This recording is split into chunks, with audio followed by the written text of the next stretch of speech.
se eu quero comunicar contigo, eu tenho que saber como é que tu funcionas.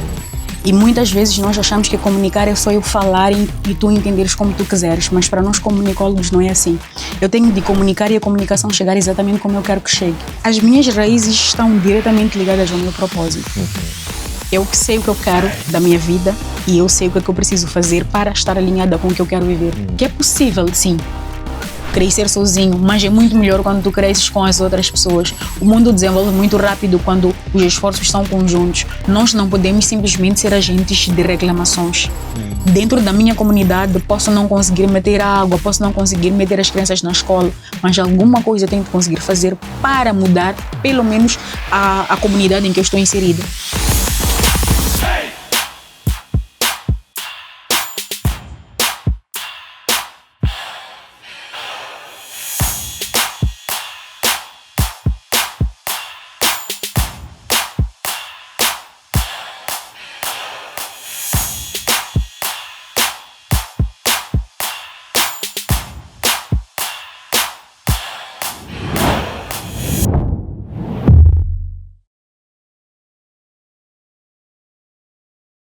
Estimados líderes, saudações. Sejam bem-vindos ao episódio número 210 do nosso podcast Chá de Coaching e Liderança. Espaço este em que os líderes conectam-se, partilham e juntos crescem. Este programa em formato de podcast inspira-se na metodologia de gestão por competências chá. C de conhecimento, H de habilidades e A de atitudes. Desta forma, convidamos líderes moçambicanos que se destacam nas mais diversas esferas de atividade econômica, para, na primeira pessoa, transmitirem suas narrativas de liderança, dando a saber que conhecimentos teóricos é que adquiriram ao longo da sua caminhada, que conhecimentos práticos em forma de técnicas, competências, habilidades práticas é que complementaram aquele conhecimento teórico, e que atitudes em forma de ser, estar, comportamento, caráter é a sua marca comunicacional para acomodar este conhecimento. Constitui nossa ambição contribuir para o desenvolvimento de uma comunidade moçambicana de líderes que sejam conscientes, responsáveis e empáticos. Conscientes que possuem um conhecimento relevante para a liderança, mas também conscientes que são líderes. Responsáveis sobre a necessidade de serem praticantes de boas práticas para poderem influenciar positivamente aos seus seguidores, internos e externos. E líderes sejam empáticos, por um lado, com as causas que defendem, mas também líderes sejam empáticos uns com os outros. A técnica que nós privilegiamos é a comunicação, porque entendemos que essa é uma das principais ferramentas de liderança, através da qual os líderes transmitem as suas ideias de uma forma simples, compreensível e fluida, para que os seus liderados possam não só compreender, mas também possam se apropriar dessa mesma causa. De forma que quando esse líder se tornar dispensável, esta causa possa ser transferida para a atual e futuras gerações. Temos como líder convidada para a edição de hoje Teresa Manique, ativista social, palestrante, comunicóloga, mentora em ações climáticas, oficial de advocacia e estudante de psicologia. Teresa, bem-vinda ao nosso podcast. Muito obrigada. É uma honra muito grande estar aqui como uma das líderes que vai participar desta conversa super interessante. Muito obrigado. Como é que a Teresa aprecia os chás físicos? Em que momentos do dia que busca por um chá? Que tipo de energia, atitude, aptidão, temperamento o chá lhe proporciona? E como é que isto é importante para aquilo que faz? É interessante porque eu acredito que as primeiras horas da manhã são as primeiras horas em que nós nos conectamos conosco mesmo.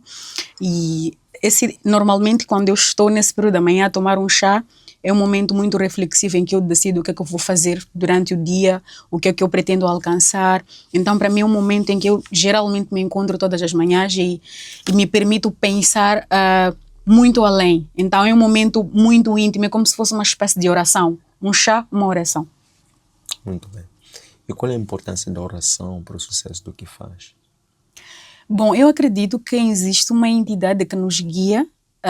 Eu particularmente acredito que existe uma entidade que nos guia e a oração é falar com essa entidade e essa entidade é muito mais experiente, é muito mais madura, é a que nos guia.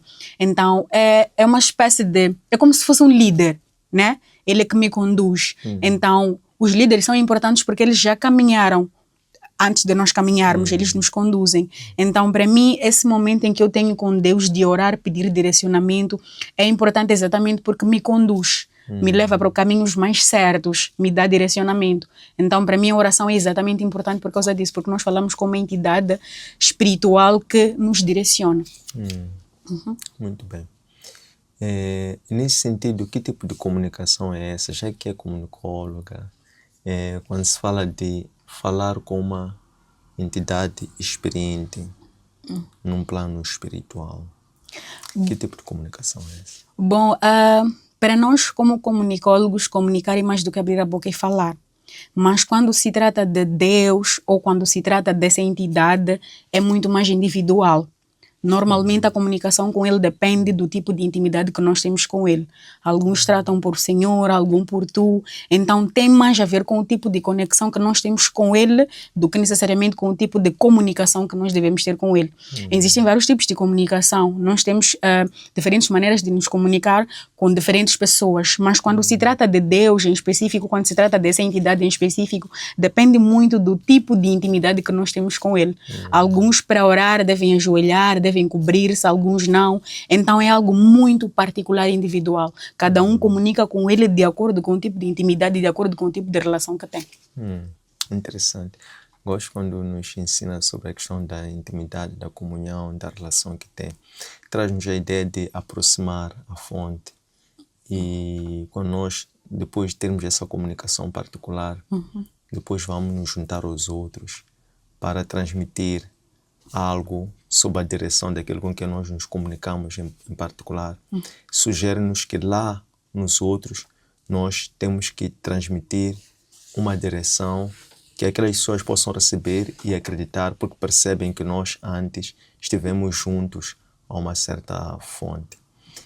Como é que entende que esta comunicação, esta intimidade, esta comunhão lhe dá confiança, lhe dá autoridade para poder ser aceite com os outros e poder também ser seguida, por assim dizer, mesmo nas situações mais adversas, que até parecem que uma iminência até de uma divisão.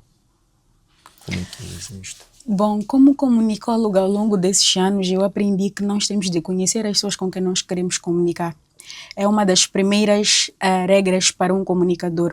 Se eu quero comunicar contigo, eu tenho que saber como é que tu funcionas. E muitas vezes nós achamos que comunicar é só eu falar e tu entenderes como tu quiseres, mas para nós comunicólogos não é assim. Eu tenho de comunicar e a comunicação chegar exatamente como eu quero que chegue.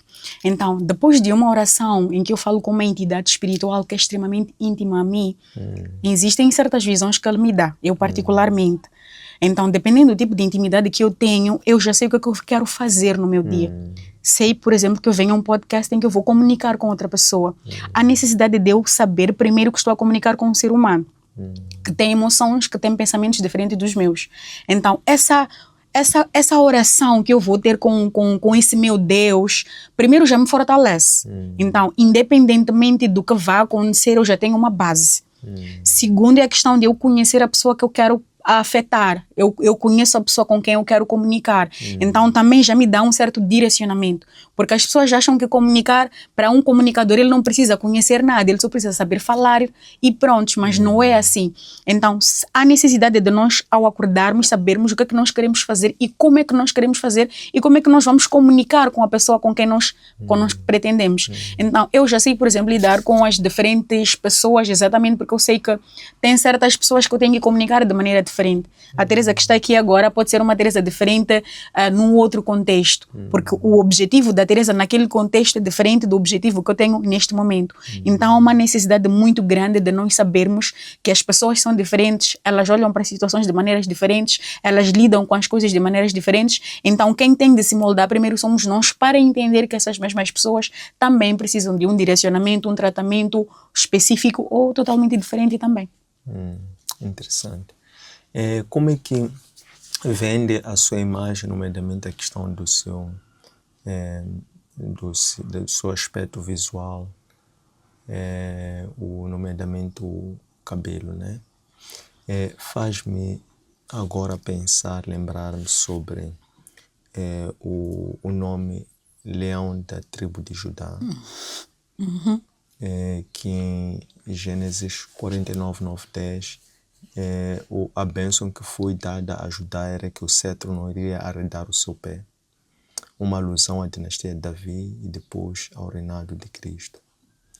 Então, qual é o que comunica no seu caso?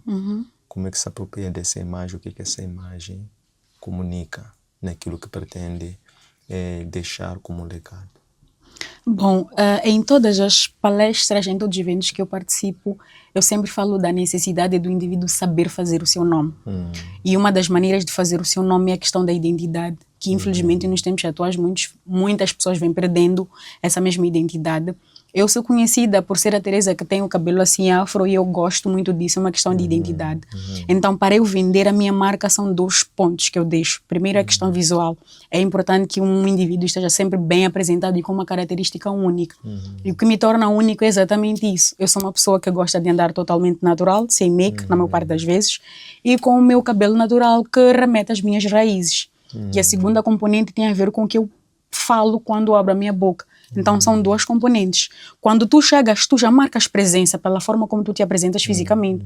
O tipo de roupa, o tipo de cabelo, o tipo de maquiagem, caso uses. E segundo é o conteúdo que tem por detrás de todo esse aspecto físico.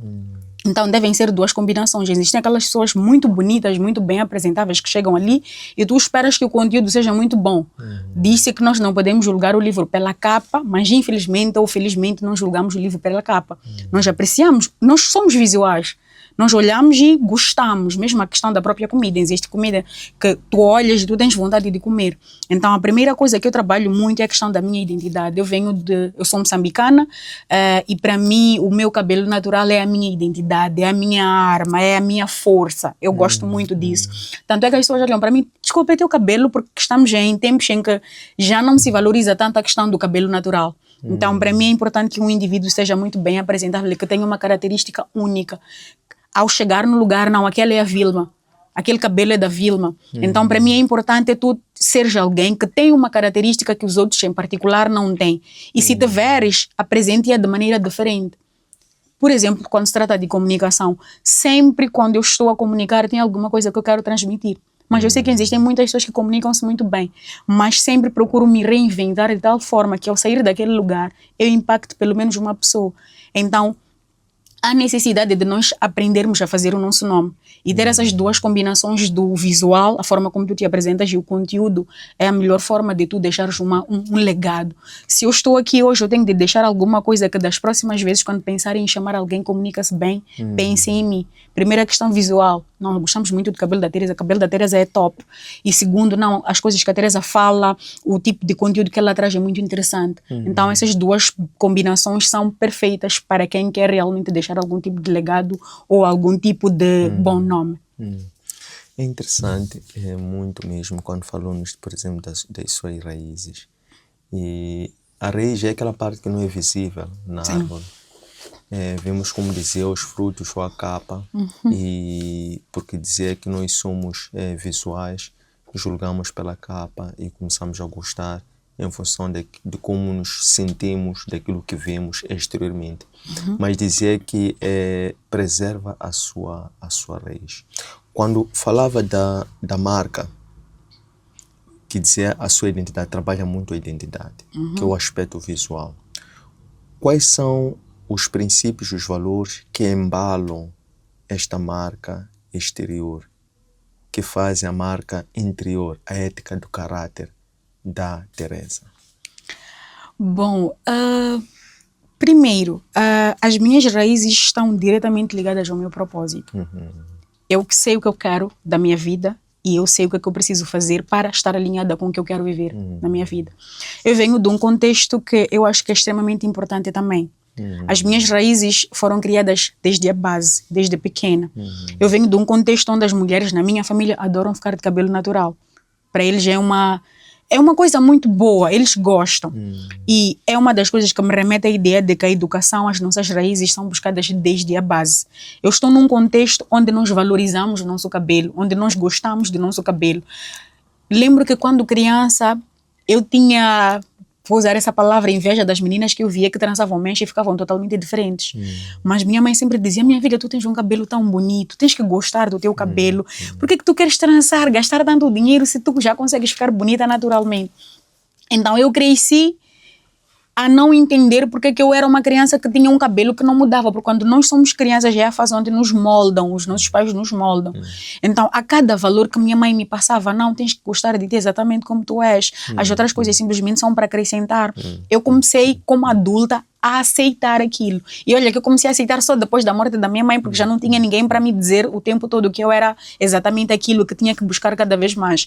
Então, eu acredito que as nossas raízes, em grande parte, são desenvolvidas quando nós somos pequenas. Aquilo que nos é ensinado. Mas mais do que aquilo que nos é ensinado, é aquilo que nós vemos quando crianças. O que é que eu, como criança, via dentro do meu seio familiar? Que tipo de exemplos diretos? Nós estamos a falar de tu estares a comunicar, dizer, minha filha, tu tens de fazer isso. O que é que eu realmente via da minha mãe, do meu pai? Até que ponto ela gostava do cabelo dela para me influenciar a gostar do meu? Então, quando nós falamos de valores, a maior parte dos valores nós escolhemos dentro do nosso próprio seio familiar. Os nossos pais, principalmente quando criança, são os nossos maiores exemplos, ou de liderança, ou de qualquer outra coisa que seja. Então, há uma necessidade muito grande de nós, desde a base, é onde nós somos construídos. É lá onde nós vamos ser, em psicologia nós falamos de temperamento, é lá onde moldamos o nosso temperamento. É lá onde nós facilmente vamos descobrir que tipo de indivíduo vamos ser futuramente. Algumas pessoas têm a capacidade de crescer e mudar o ciclo, algumas não. Mas a probabilidade de tu seres um indivíduo que cresce num meio onde valorizam as tuas raízes, estão sempre a te ajudar a se encontrar, e tu cresceres, mudares, porque o mundo também tem essa capacidade de nos influenciar, é muito reduzida. Mas onde tu cresces num meio onde tu sabes que o teu pai faz aquilo que ele te diz para fazer, ele é o teu maior exemplo, tu cresces a levar aquilo como aquele como um estilo de vida. Tu queres ser exatamente aquilo. O mundo, claramente, que vai trazer uma e outra coisa, mas não vai afetar diretamente as tuas raízes. Ao longo do tempo, algumas coisas vais mudar, vais moldar, porque o mundo ele é dinâmico. Então, algumas coisas vais querer reinventar, mas não vais te perder. Eu estive a moderar um debate com a mamã Paulina e ela falava da capacidade de nós não esquecermos a nossa própria história como africanas. Existem mulheres que hoje em dia elas perdem-se, algumas têm vergonha de ser aquilo que elas são, porque na base não tiveram essa construção. Então, quando tu não tens essas raízes firmes em si, na tua história, na tua identidade, facilmente te perdes quando encontras outras influências que são maiores do que você. Então, há necessidade desses valores serem construídos desde a base, quando tu és pequena.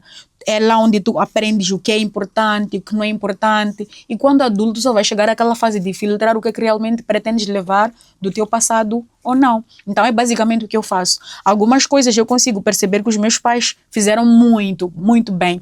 Algumas coisas eu entendo que por causa da limitação da educação na altura, eles podem não ter feito um trabalho completo.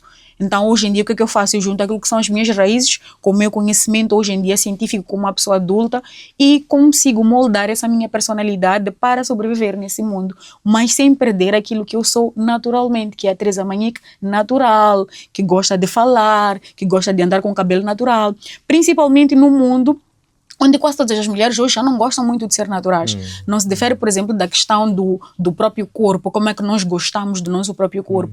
Existe, infelizmente, uma certa pressão social que nos dita que tem um corpo perfeito. Mas sempre quando eu lembro disso, eu lembro das curvas da minha mãe.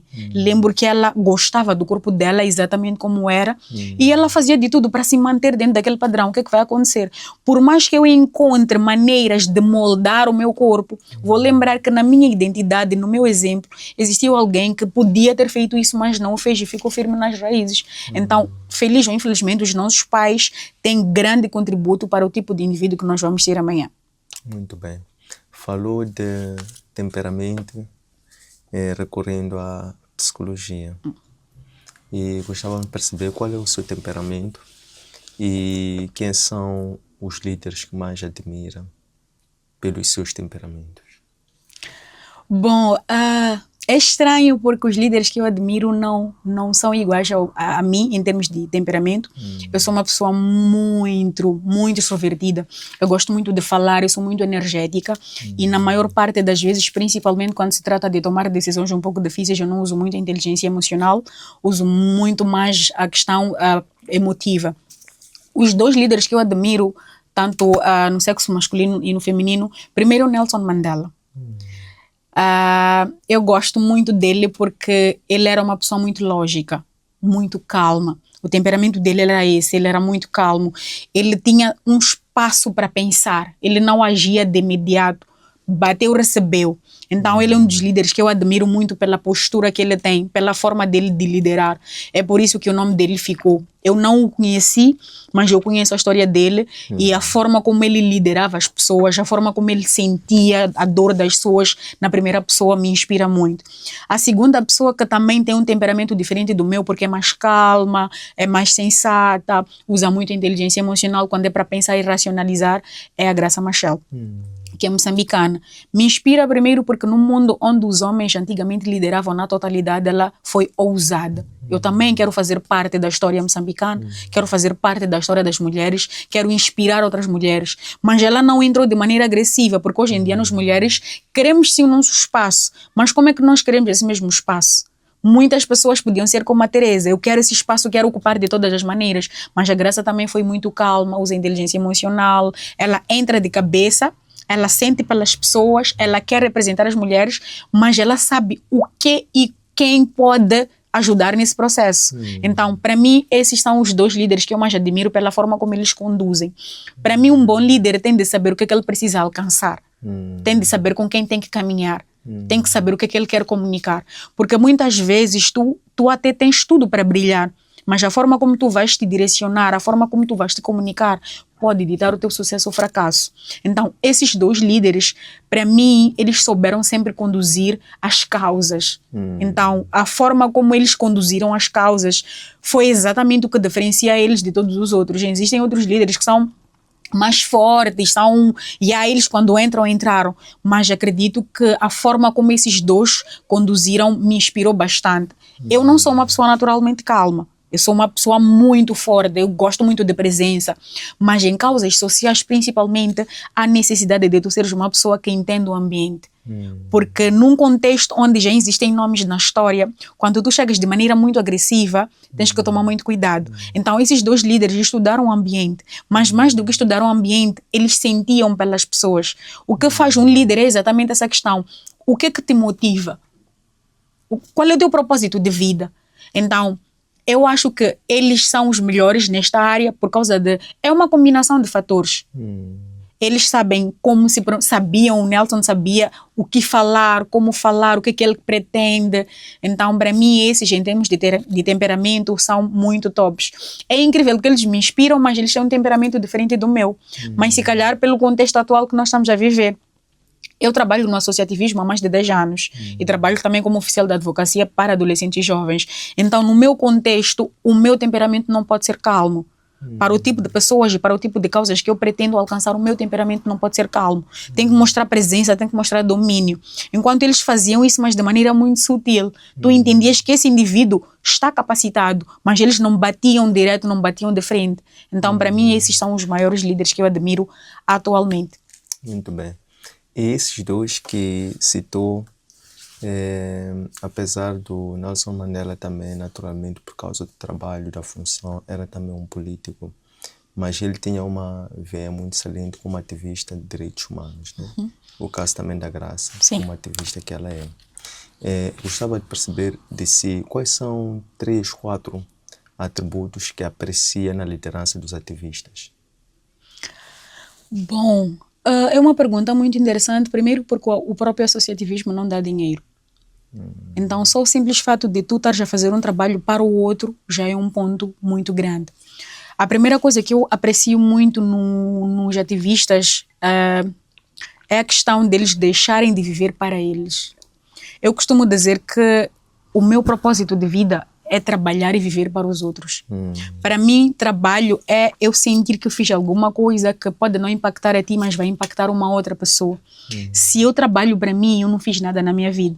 Então, uma das primeiras qualidades que eu admiro muito nos ativistas é a questão deles viverem para os outros. A segunda qualidade é a questão da empatia. Eles sentem como se estivessem a viver aquela situação.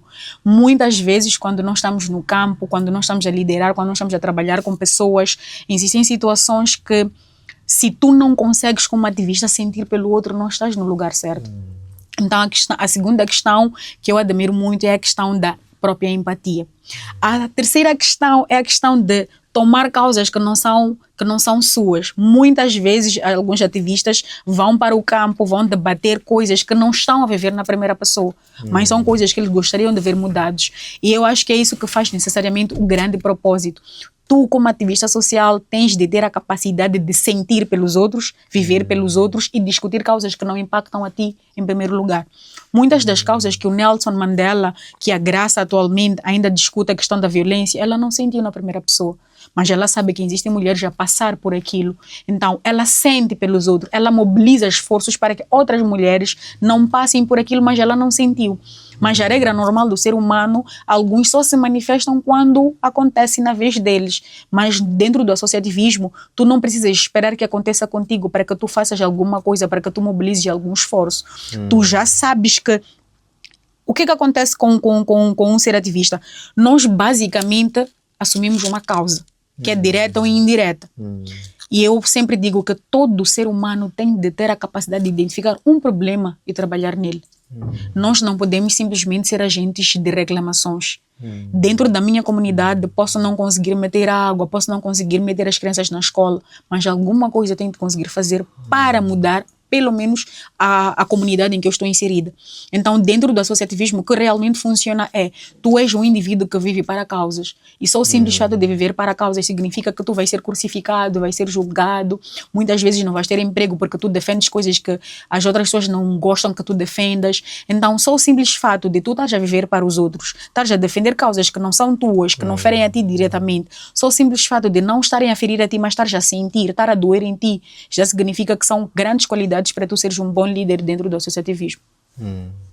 Muito interessante. Falou tangencialmente do propósito, de dizer a viver para os outros. Sim. Gostávamos que pudesse desenvolver mais para conhecermos o seu propósito como líder. Bom, ao longo da minha vida, antes de entender qual era o meu propósito de vida, eu achava que queria simplesmente crescer, casar. Estudar não era uma coisa que eu queria fazer porque entendia que era importante. Mas quando fui me conhecendo como pessoa, senti necessidade de viver para os outros. E como sempre digo, é a questão do próprio exemplo. Minha mãe vivia para os outros, mas ela vivia para os outros dentro do contexto familiar. Mas eu vi o esforço que ela fazia para viver para os outros. E muitas vezes eu lembro de olhar para ela cansada, mas ela estava feliz, porque era alguma coisa que ela fazia porque ela queria. Ela vivia para mim, para o meu pai, para minha irmã, para as irmãs, para os outros, mas ela era feliz com aquilo. E eu senti que eu também sou feliz quando vivo para os outros. Eu sou ativista social há 10 anos e eu adoro saber que eu impacto a vida de adolescentes e jovens. Eu gosto de saber que eu sou importante, sou uma peça importante para eles. É por isso que, se me perguntasse o que seria sucesso para mim, é falar-se de associativismo, mencionarem lá o meu nome. Só o simples fato de estarem a falar de líderes e o nome da Teresa estiver lá significa que eu fiz um bom trabalho. Então, propósito de vida é identificar uma coisa que tu sabes primeiro que tu fazes muito bem e trabalhar naquela coisa. Mas mais do que fazer muito bem é saber a quem é que tu impactas diretamente no teu dia. Podem não ser 10 pessoas, podem não ser 5 pessoas. Só o simples fato de estar aqui agora a comunicar com a Teresa, este vídeo depois vai passar. A quem este vídeo vai impactar? Podemos não conseguir alcançar essas 10 pessoas, mas só o simples fato de conseguirmos alcançar somente uma pessoa que se identifique nesse tipo de situação ou que se calhar precisava ouvir o que a Teresa está a dizer agora, significa que nós fizemos um bom trabalho. Então o propósito de vida está alinhado diretamente ao sucesso. O sucesso é individual e o propósito de vida também é individual. O que é que eu quero ser? O que é que eu quero que falem de mim amanhã?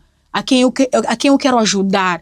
Então, para mim, o propósito de vida é isso, é realmente viver para os outros. E não que seja obrigatório, mas todo o propósito de vida de alguém tinha de ter como objetivo alcançar e beneficiar os outros. Se tu acordas todos os dias da manhã, sais de casa a despedir, a dizer que vais trabalhar e não beneficias a ninguém, estás a viver para ti, estás a viver sozinho. E sempre costumo dizer que é possível, sim, crescer sozinho, mas é muito melhor quando tu cresces com as outras pessoas. O mundo desenvolve muito rápido quando os esforços estão conjuntos. Tu podes crescer sozinho agora, mas onde nós estamos aqui, nós unimos forças, eu te alcanço, tu me alcanças e nós dois alcançamos mais pessoas. O propósito é muito bem dividido. É.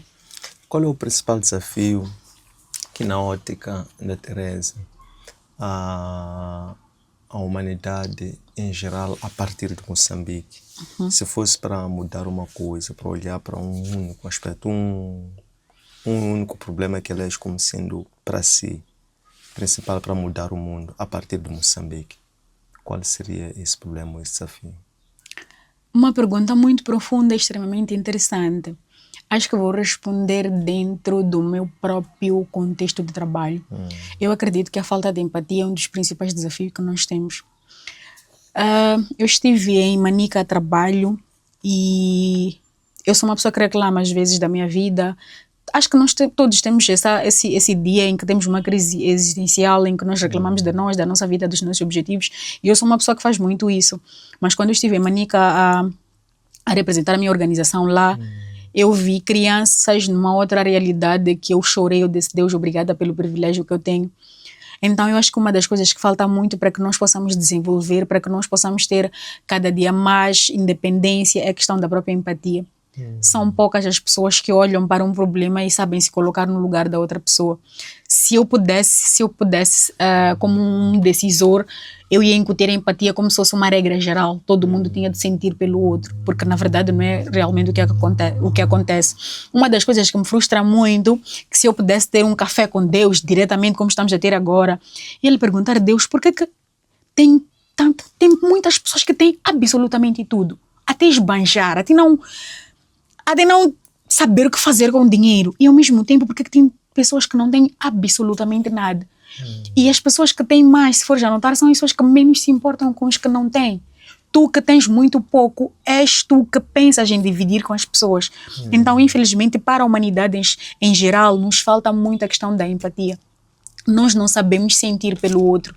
Nós costumamos sentir quando chega a nossa vez, mas se nós estivéssemos num mundo onde tu facilmente vês o meu sofrimento, sem estar a vivê-lo, mas sentir por mim e fazer alguma coisa para melhorar o meu sofrimento, acredito que nós teremos um mundo melhor.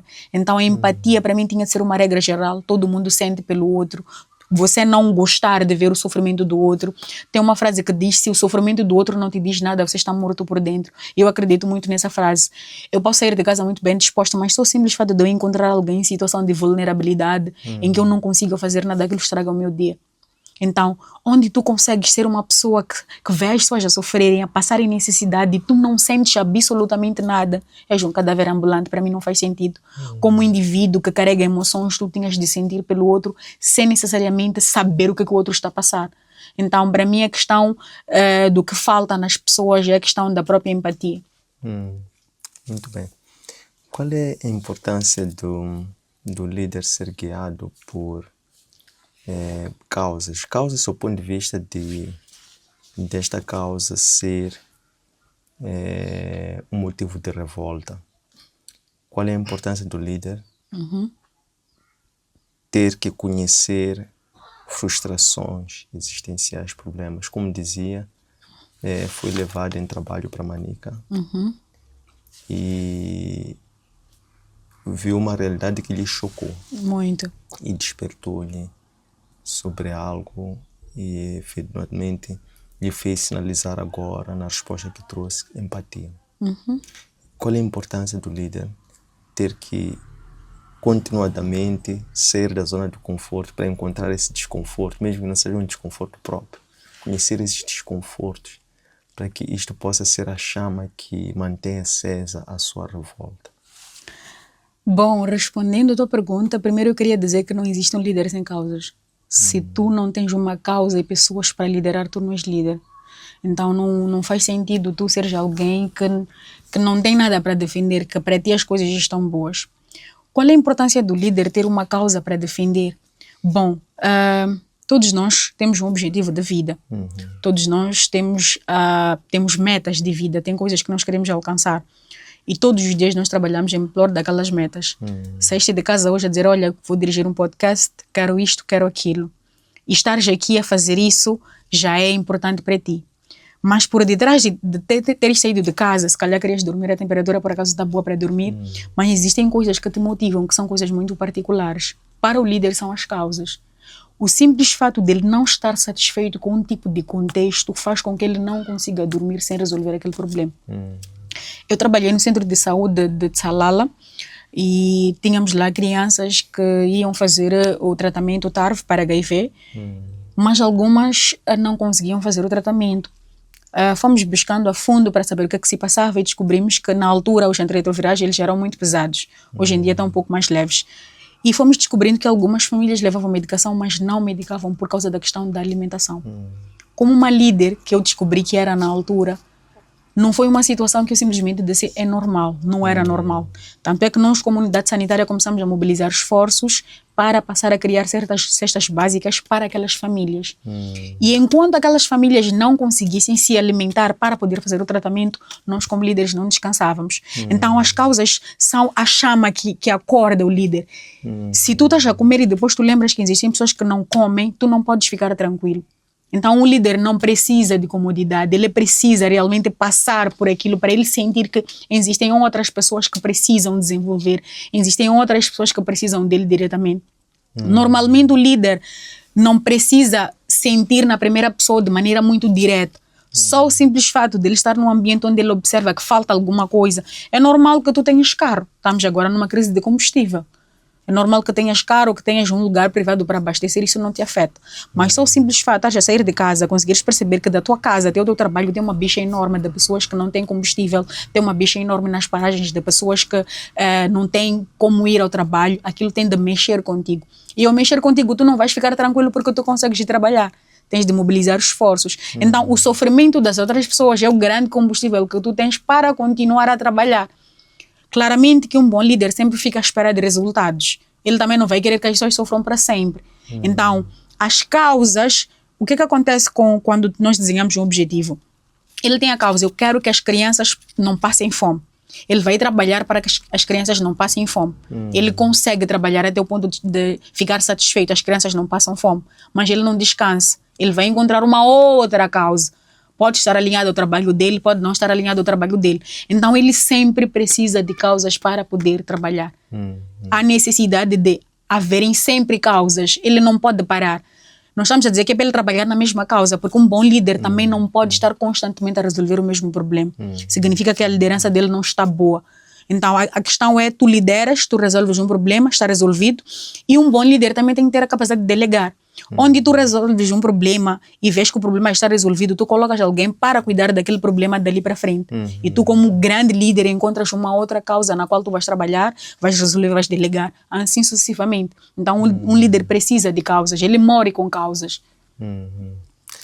Interessante. Falou daquele trabalho que fez no Puiçou de Salala, né? E dizer que foi lá que se conheceu como líder. Sim. O que é que mesmo em particular lhe fez consciencializar-se de que era líder?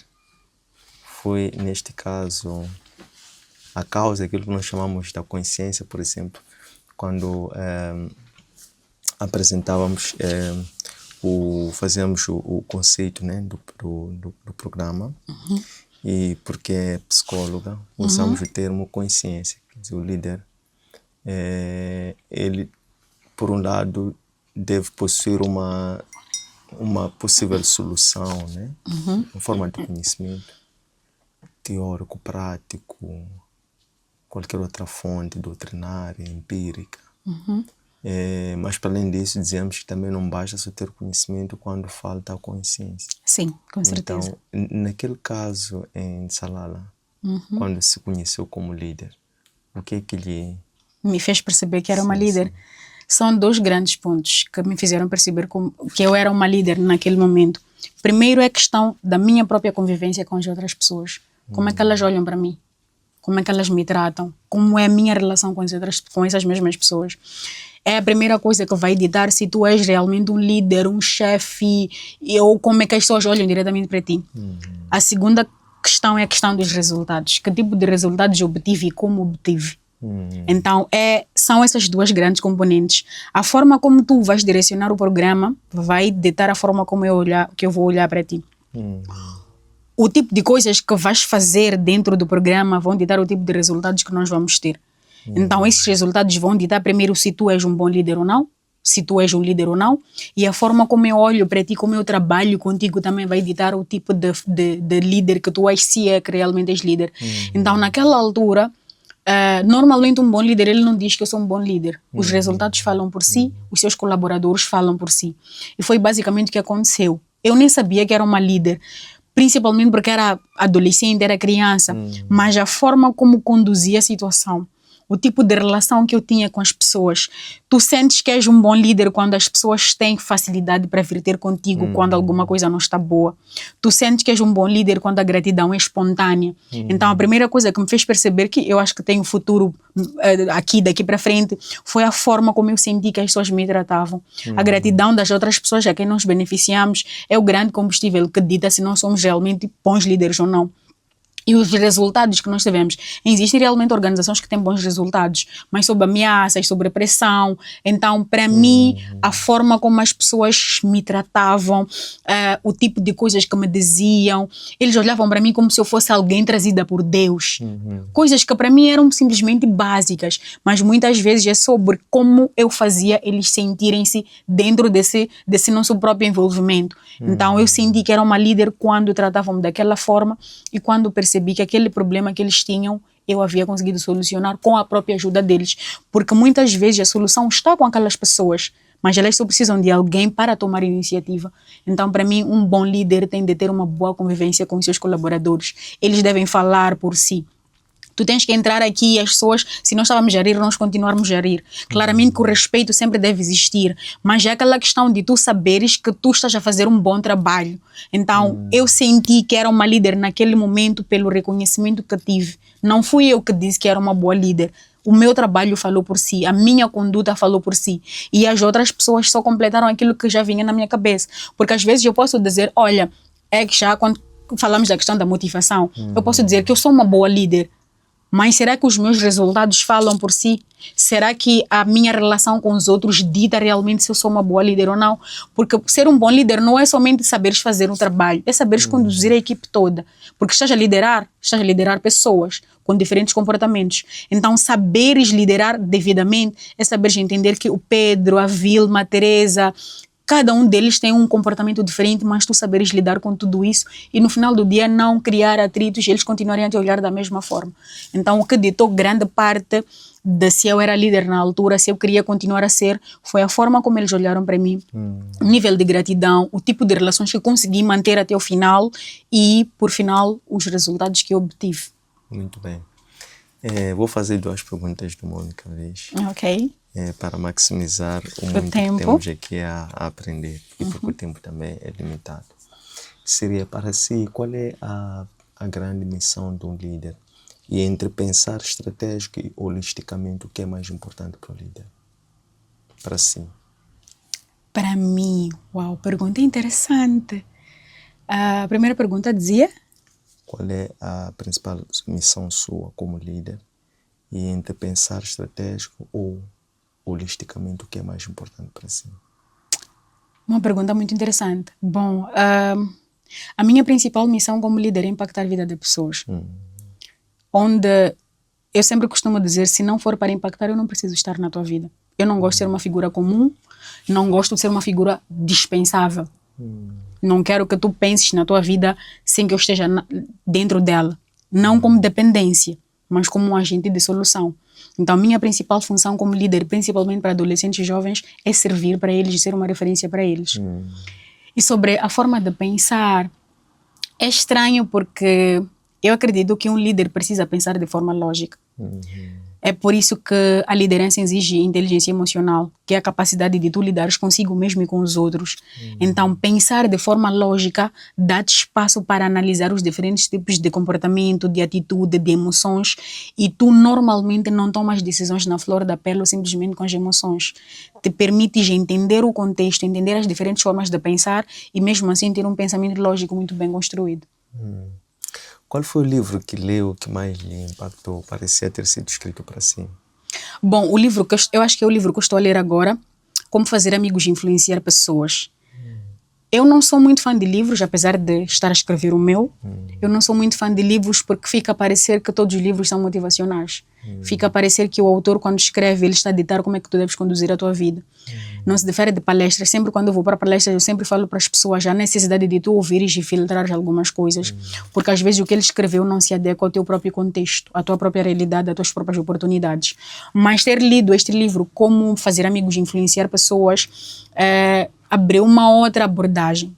Eu gosto do livro porque ele ensina realmente como é que tu tens de lidar com as outras pessoas sem necessariamente mudar quem tu és. Então, a necessidade das pessoas... Não sei como é que eu diria isso para as pessoas, no sentido de tens de ler livros que são para ti. Não sei como é que nós usaríamos essa estratégia. Porque às vezes tem livros que nós vamos ler que não se adequam a nós ou que não nos trazem nenhum tipo de mensagem. Eu, em especial, se for para ler um livro, tem de ter alguma coisa para mim ali. E este livro, em especial, ensinou-me ou continua a ensinar-me como é que eu posso lidar com as pessoas. E, por acaso, dentro do próprio livro, fala de como ser um bom líder. Então, é um livro que para mim está a ser bastante interessante. Muito bem. E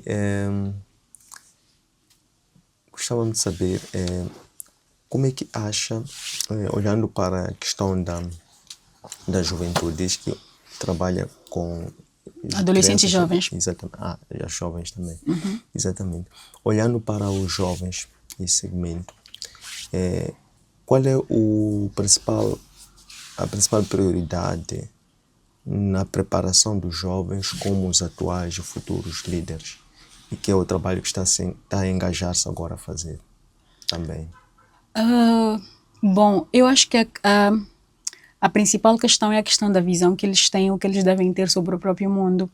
Nós estamos num contexto onde nós temos muita coisa fútil a ser partilhada. Estamos num contexto onde muitas coisas vêm sendo desvalorizadas.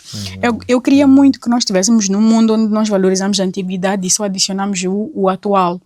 Então, a maior parte dos adolescentes e jovens hoje em dia não conhecem muito as suas raízes, não conhecem muito o propósito de vida e acabam se apegando em coisas que não deveriam ser para eles mesmos. Então, uma das grandes dificuldades em trabalhar com eles é como quando tu tens um filho desviado, tens de fazer ele voltar ao caminho. É ensinar propósito. É ensinar sobre o que é que ele tem que ter, é ensinar sobre o que é que ele tem que fazer. Então, eu acredito que uma das grandes... Temos a vantagem de ter conhecimento, ter educação como um fator privilegiado que direciona a maior parte desses jovens. Mas uma das grandes dificuldades é ter jovens de diferentes lugares, com diferentes tipos de educação e querer que todos eles pensem e façam as coisas da mesma maneira. Não no sentido de todos eles pensarem da mesma maneira exatamente ou fazerem as mesmas ações, mas no sentido de entenderes que o tipo de valores são universais. Estamos num mundo onde cada um tem seus valores, tem seus princípios, mas acredito que deveriam existir valores que são universais, que tanto para os jovens como para os adultos deveriam ser aqueles valores. Então a grande dificuldade é voltar à questão dos valores, porque cada um deles tem os seus, cada um deles tem uma perspectiva sobre a vida. Então, como líder, é muito difícil trazer essa visão para eles sem necessariamente lhes agredir. Porque eles já têm sua consciência feita, já têm seu temperamento feito, eles já estão num contexto onde eles já vivem uma vida. Então, quando tu chegas e dizes isso não está certo, tens de fazê-lo, mas sem necessariamente agredir. Porque, infelizmente, para adolescentes e jovens, onde tu dizes uma coisa que não vai de acordo com eles, de forma que tu os agrida, não consegues lhes alcançar. Então, tens de saber que eles são pessoas difíceis. Porque é nessa fase da adolescência, da juventude, onde a pessoa se descobre, ela sabe o que ela é, o que ela gosta. Então, uma das grandes dificuldades é a questão dos próprios valores, o que é que nós queremos ensinar para essas pessoas e como é que essas outras pessoas olham para o mundo externo. Muito bem, muito obrigado. Queremos, por fim, saber como é que se prepara para se juntar às várias equipes, sessões onde serve. quer em palestras, quer nas comunidades. Qual é o protocolo que observa para poder se preparar do ponto de vista físico, mental, emocional e espiritual? Bom, são exercícios muito básicos. Eu nunca me disponho a ir falar de coisas que eu não tenho autonomia. Se é para falar sobre política, por exemplo, eu vou falar sobre política nos direitos humanos, que é uma coisa que eu sei e trabalho diretamente. Então, um dos grandes exercícios que faz com que as pessoas, às vezes, passem vergonha é a questão de: foste convidado para falar sobre uma coisa, tens domínio? Não. Mas é uma coisa que tu achas que é importante? Sim, então tu te preparas. Nem todos os temas em que eu vou participar eu tenho total domínio. Mas uma das primeiras coisas, eu já sei, eu sei o que é que eu quero. Sei no que é que eu trabalho. Então, sempre quando me convidam para estar com diferentes pessoas, como oficial da advocacia, não tenho como dizer não posso ir porque é político, porque eu não tenho domínio. Então, sempre me disponho a saber o que é que eu quero lá, o que é que eu pretendo. E me preparo consoante o meu objetivo. Segundo, faço questão sempre de querer saber quem são as pessoas com quem eu estarei. Estarei com o ministro, estarei com a adolescente, estarei com as mamanas do campo. E depois disso adequo a minha linguagem, a minha forma de vestir, a minha forma de introduzir a todo esse contexto. Se eu chego num ambiente onde eles naturalmente falam xangana e eu quero lhes alcançar, eu vou chegar lá em português com meu sapato alto, já começo a dividir. Primeiro eles olham para mim como alguém que não pertence àquele lugar. E eles já criam uma espécie de distanciamento. Então, sempre quando é para ir falar sobre o meu trabalho, ou sobre alguma coisa que tem a ver com o meu trabalho, ou com alguma coisa que eu quero atingir, eu preparo-me consoante isso. Quem eu sou, o que é que eu quero alcançar, qual é o tema, quem são as pessoas que eu quero alcançar, qual é o tipo de linguagem que para eles é melhor. Então, todo esse conjunto de coisas faz com que eu tenha uma boa apresentação lá. Porque onde eu chego para ti de forma muito... Imagina que eu estou no campo. Eu chego lá com uma sapatilha, com uma calça jeans e falo no teu tom, falo no teu contexto. A aceitação é muito melhor, a comunicação ela flui muito melhor. É por isso que em comunicação não é só comunicar, estás a comunicar para quem? Existem diferentes tipos de comunicação exatamente para tu diferenciares o teu meio. Então, sempre quando eu sei que eu tenho um trabalho, eu me preparo consoante o trabalho que eu tenho de fazer lá, consoante as pessoas que eu quero alcançar lá e consoante o objetivo que eu pretendo alcançar dentro daquele meio. Muito obrigado. Estimamos o chá que nos serviu de liderança. Muito obrigada. Desejamos-lhe muito bom ano e que continue a sempre encontrar momentos de estar próximo à fonte para poder obter de lá a orientação, o caminho e a luz para poder levar essa labareda para influenciar, impactar, como bem disse, as demais pessoas que servem. Muito obrigada. É um prazer, foi um prazer enorme estar aqui.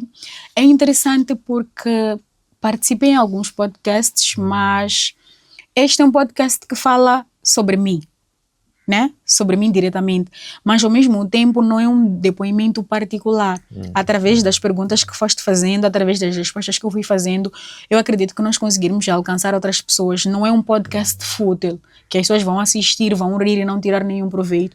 Então, desde já quero parabenizar, não sei de quem foi a ideia de criar um chá coaching, mas é realmente um podcast que veio para ficar e eu me sinto lisonjeada por fazer parte dele. Muito obrigado.